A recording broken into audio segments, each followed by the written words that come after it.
बिस्मिल्लाहिर्रहमानिर्रहीम अस्सलाम वालेकुम। मेरा नाम अमीर हमज़ा और हम पढ़ रहे हैं 10th क्लास की कंप्यूटर साइंस। इससे पहले हमने ज़र वर्ड्स तक जो है वो पढ़ लिया था सेकंड चैप्टर। आज हमारा सेकंड चैप्टर का दूसरा लेक्चर है जिसमें हम वेरिएबल्स को देखेंगे, कॉन्स्टेंट्स को देखेंगे और बेसिक कमांड्स एंड स्टेटमेंट्स को पढ़ेंगे।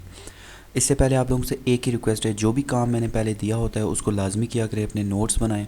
अगर आप नोट्स नहीं बनाओगे तो आप लोगों के लिए बहुत मुश्किल हो जाएगा।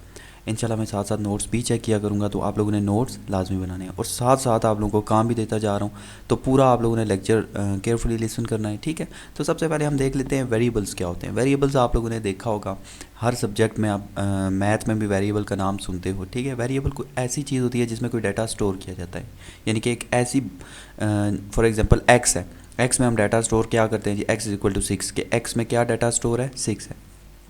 इसी तरह वेरिएबल एक चीज़ होती है जिसके अंदर कोई चीज़ सेव की जाती है।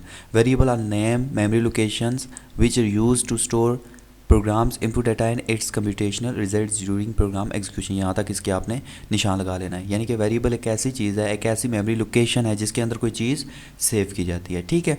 उसके बाद हम आ जाते हैं कि जब हम कोई नाम रखते हैं GW बेसिक में किसी वेरिएबल का, तो उसके लिए कौन से रूल इस्तेमाल किए जाते हैं। तो each variable that is use basic programme must have the name, यानी कि नाम तो होता है, ज़ाहिर बात है, जो भी प्रोग्राम हम लिखते हैं उसका नाम ज़रूर होता है, लेकिन नाम रखने के लिए कुछ रूल्स हैं, कुछ रूल्स बनाए गए हैं। पहला rule number 1, a variable can not be more than 40 character, यानी कि जो लिखे हुए हैं ना 40 कैरेक्टर से ज़्यादा ना हो, ठीक है। The variable name may contain alphabets both upper and lower case number and its decimal point, यानी कि लोअर केस कैपिटल स्मॉल दोनों में यूज़ हो सकते हैं, उसके बाद नंबर्स में यूज़ हो सकते हैं और डेसिमल पॉइंट्स में भी हम इसको लिख सकते हैं। The first character in the variable must be alphabet, यानी कि ABC में से कोई पहला नंबर होना चाहिए। Reserve word can not B use, मैंने आपको बताया था ना ये वाले रिजर्व वर्ड, इफ़ एल्स, ये वाले इसके नाम के तौर पर इस्तेमाल नहीं कर सकते। Blank spaces are not allowed, यानी कि स्पेस नहीं हम दे सकते नाम के दरमियान में। However the last character of variable name में be special type character declaration indicating the type of variable. तो ये जो लास्ट कैरेक्टर होगा ना, वो आप कोई स्पेशल कैरेक्टर दे सकते हो, जैसे कि हैश, डॉलर साइन, परसेंटेज, तो ये वाले स्पेशल कैरेक्टर्स होते हैं, ठीक है। यहाँ पे ये साइन है, तो इन साइन को आपने याद रखना है क्योंकि आगे ये प्रोग्राम्स में यूज़ होंगे।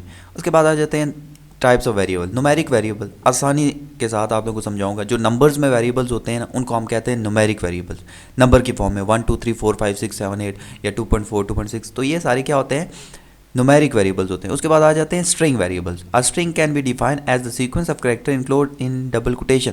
अगर डबल कोटेशन के अंदर कोई भी चीज़ लिखी गई हो, ठीक है, डबल डॉट्स के दरमियान में कोई भी चीज़ लिखी गई हो, तो वो क्या कहलाती है हमारे पास, स्ट्रिंग वेरिएबल्स, ठीक है।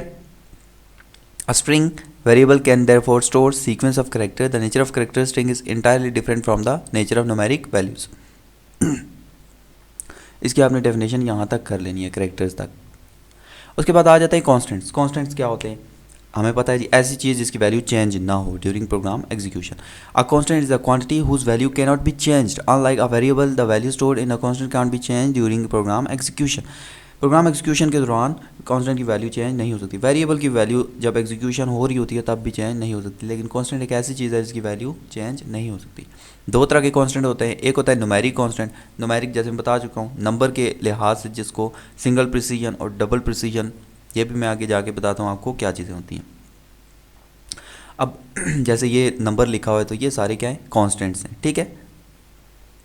पहला जो है वो सिंगल प्रिसीजन है, दूसरा जो है वो डबल प्रिसीजन, ठीक है। उसके बाद यहाँ पे एग्जांपल दी हुई है सिंगल प्रिसीजन की और डबल प्रिसीजन की। सिंगल प्रिसीजन में देखें नंबर छोटे होते हैं और डबल प्रिसीजन में नंबर हमारे पास देखें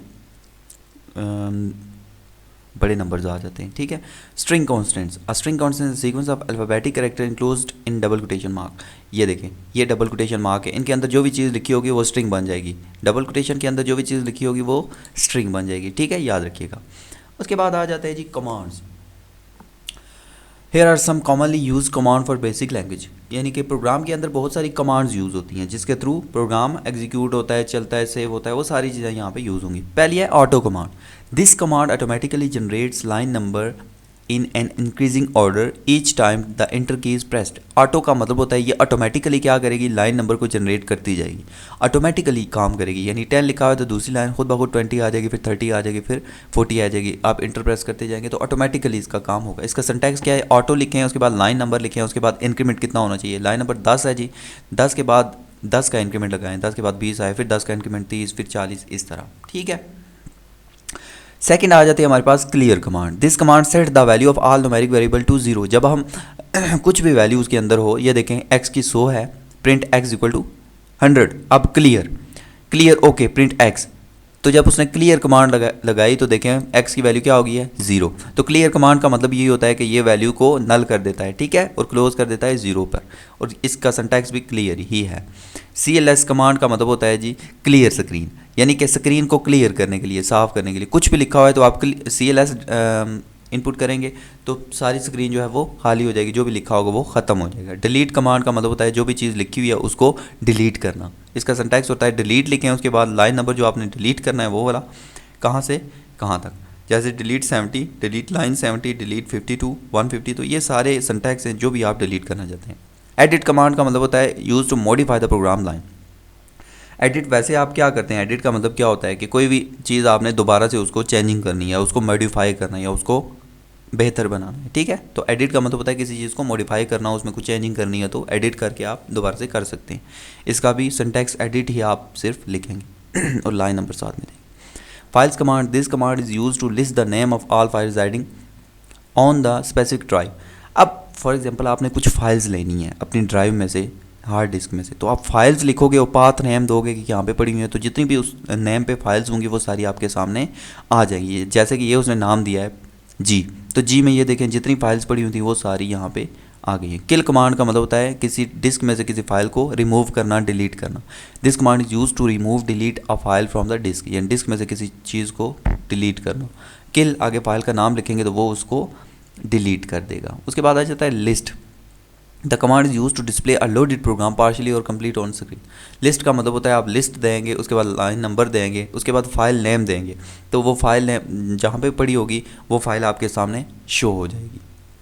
लोड कमांड का मतलब होता है कि किसी भी प्रोग्राम को मेमोरी रैम से मेमोरी में लोड करना, ठीक है, यानी कि हार्ड डिस्क से मेमोरी में लोड करना।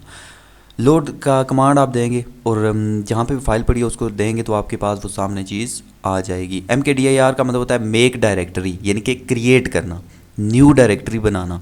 This command is use to create a sub directory, यानी कि एक नई डायरेक्टरी बनाने के लिए MKDIR कमांड यूज़ होती है। और नेम कमांड का मतलब है जी किसी भी फाइल को नेम देने के लिए यूज़। री नंबर का मतलब होता है किसी भी प्रोग्राम लाइन को रीनम करना, यानी कि दोबारा से उसको कोई नंबर देना।